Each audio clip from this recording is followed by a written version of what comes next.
Machiavelli in this Illuminati, all through your body. The blows like a 12-gauge shot. Feel me? And God said He should send His one begotten Son to lead the wild into the ways. Follow me. Yo les postos, c'est Sacha, bienvenue dans cette nouvelle vidéo et on commence avec le dossier Cavani. Nouvelle offre repoussée pour Edinson Cavani. L'Atlético de Madrid a formulé une nouvelle offre à hauteur de 15 millions d'euros au PSG pour Edinson Cavani, mais le club de la capitale l'a encore repoussé. Pourtant, auprès du joueur, le discours se veut optimiste. Le dossier Edinson Cavani offre son lot de rebondissements ces derniers jours. Ce n'est pas un secret pour personne que l'Atlético Madrid souhaite absolument recruter l'attaquant uruguayen du PSG d'ici la fin du mercato hivernal. Déjà parce qu'il le courtise depuis de longs mois, ensuite parce qu'il a bien besoin d'un renfort offensif pour relancer sa saison. Le joueur, lui, a tranché depuis plusieurs semaines et veut rallier le club madrilène. Ce qui prend du temps, ce sont les négociations entre les deux clubs. Après une première offre estimée à 10 millions d'euros, les colchoneros sont revenus à la charge ce mardi avec une proposition estimée à 15 millions d'euros. Or, selon les dernières informations, le PSG a repoussé cette offre. Le club de la capitale aurait-il décidé de conserver le joueur contre son gré? L'Atlético de Madrid pensait boucler le transfert avec une telle offre pour un attaquant de 32 ans en fin de contrat en juin prochain. Leonardo a parlé à Cavani, le PSG se sait surtout en position de force dans ce dossier, connaissant l'envie des colchoneros de recruter Cavani. Et Leonardo a récemment parlé avec l'Uruguayen pour confirmer les négociations en cours et lui aurait confié qu'une issue positive serait trouvée. Du côté du joueur, les derniers détails sont en train d'être réglés avec l'Atlético, qui a furtivement cherché une alternative sans jamais renoncer à Cavani. Le chouchou du Parc des Princes attend avec impatience la fin du feuilleton, et comme on l'a dit hier, ils ont déjà prévenu certains de ses coéquipiers de son prochain départ. Reste à savoir quand Leonardo consentira à accepter la proposition de l'Atlético, qui va de nouveau devoir augmenter son offre pour enfin parvenir à ses fins et accueillir l'Uruguayen d'ici ce week-end et le derby de Madrid contre le Real. Donc pourquoi est-ce aussi long? Il ne reste plus que 3 jours avant la fermeture du mercato hivernal et le PSG espère 20 millions d'euros pour Cavani. Et rien n'est fait pour le transfert. Toujours un joueur du Paris Saint-Germain, Edinson Cavani, l'Atlético de Madrid en rêve mais n'a toujours pas su trouver d'accord avec le club de la capitale française, malgré une offre de 15 millions d'euros. Le PSG est conscient de l'urgence de la situation pour les colchoneros et compte bien jouer avec les nerfs des dirigeants espagnols.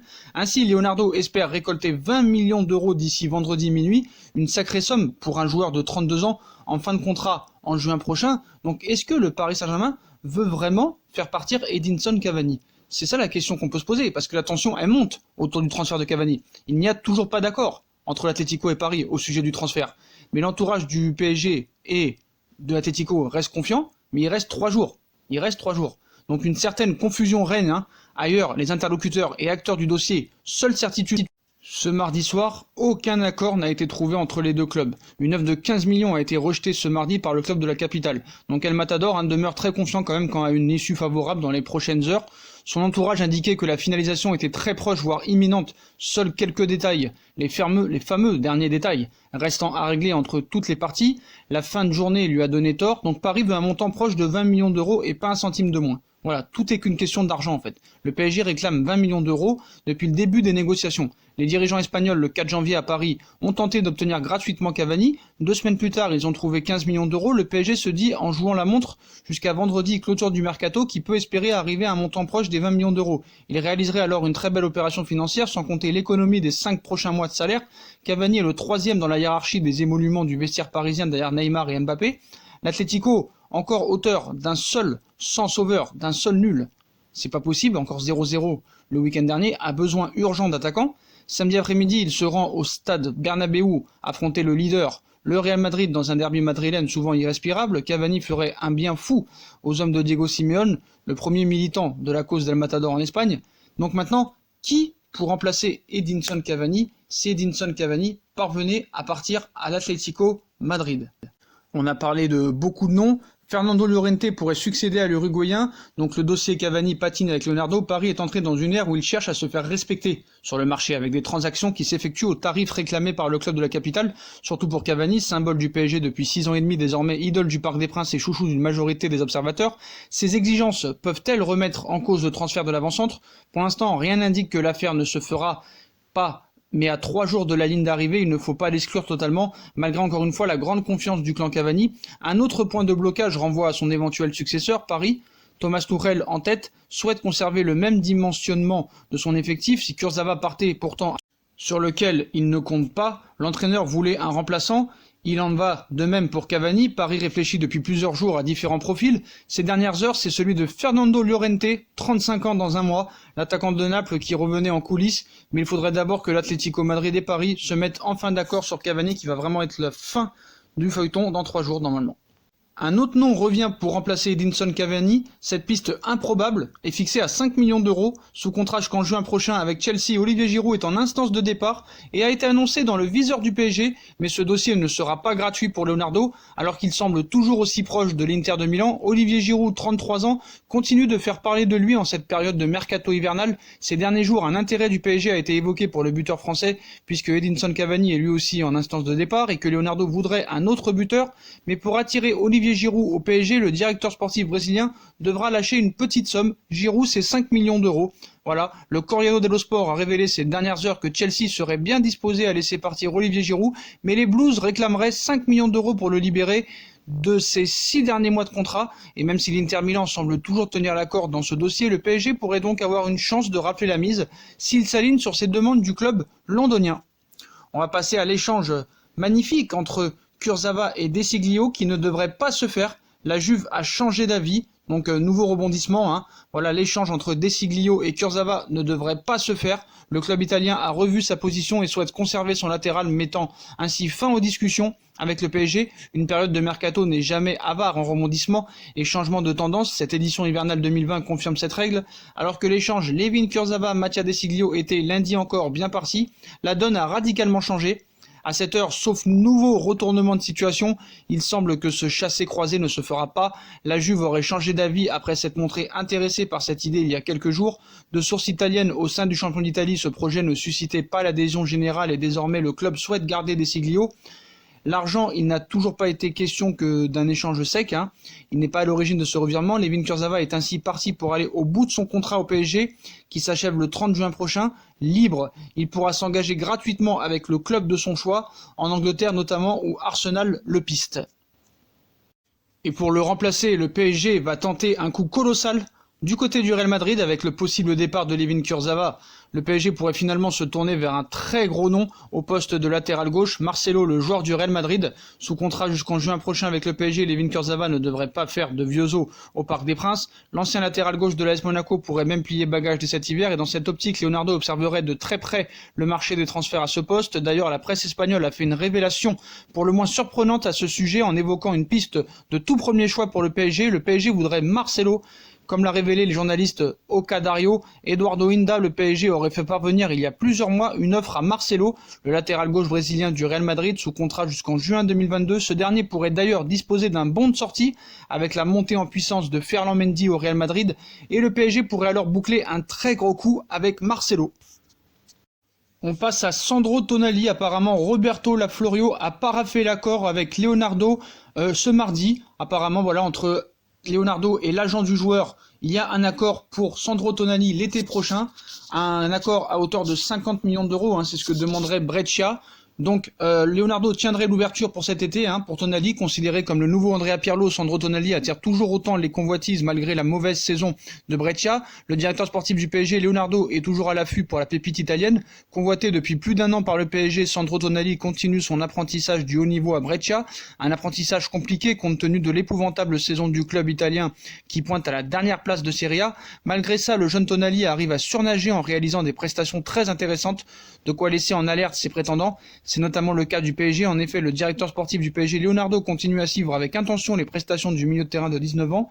Et d'après les informations de Tutto Sport, Sandro Tonali aurait dernièrement été supervisé par le PSG lors de Brescia Milan AC, conscient qu'il lui sera très compliqué, pour ne pas dire impossible, de retenir sa pépite au terme de la saison. Le club italien espère toucher le jackpot.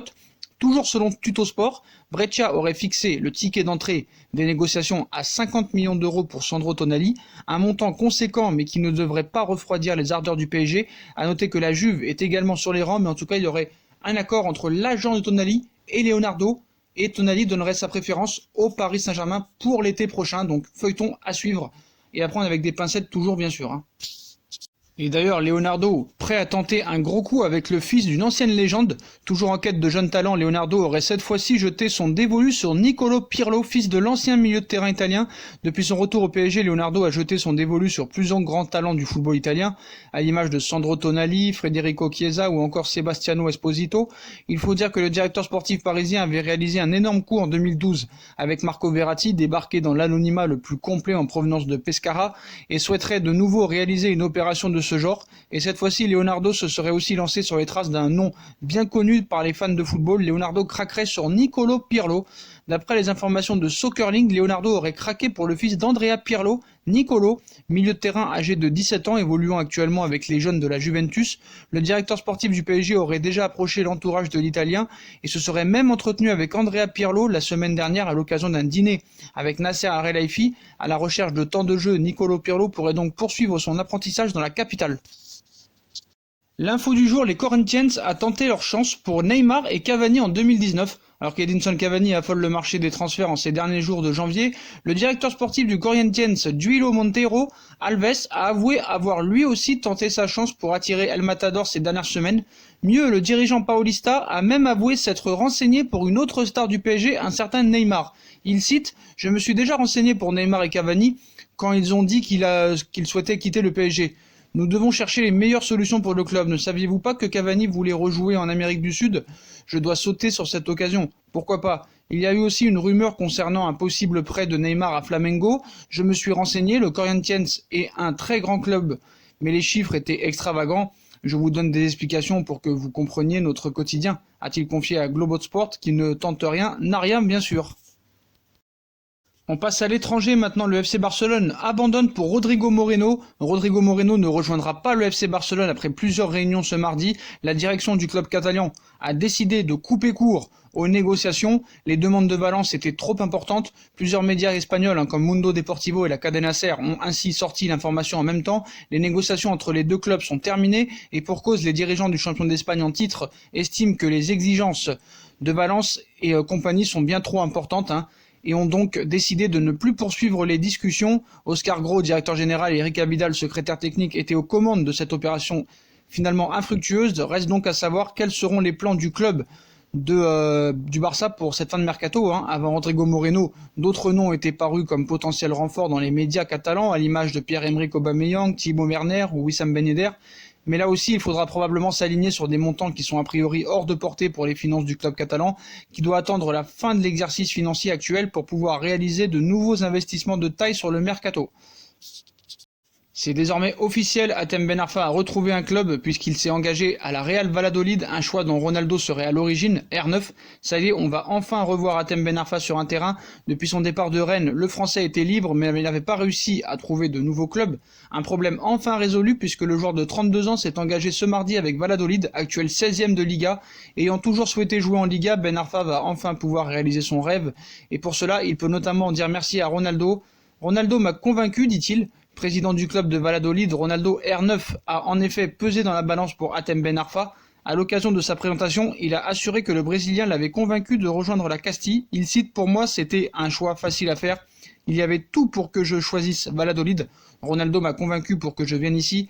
C'était un choix facile à faire, comme je l'ai dit. J'ai senti que le club était très intéressé, comme je fonctionne beaucoup à l'instinct. J'ai senti qu'ici, c'était un bon endroit. » Voilà les postos, voilà pour toutes les infos mercato. Comme d'habitude, si on a kiffé la vidéo, on like, on partage, on s'abonne. Dites-moi en commentaire ce que vous pensez de toutes ces infos mercato. Voilà, dites-moi comment ça va se passer.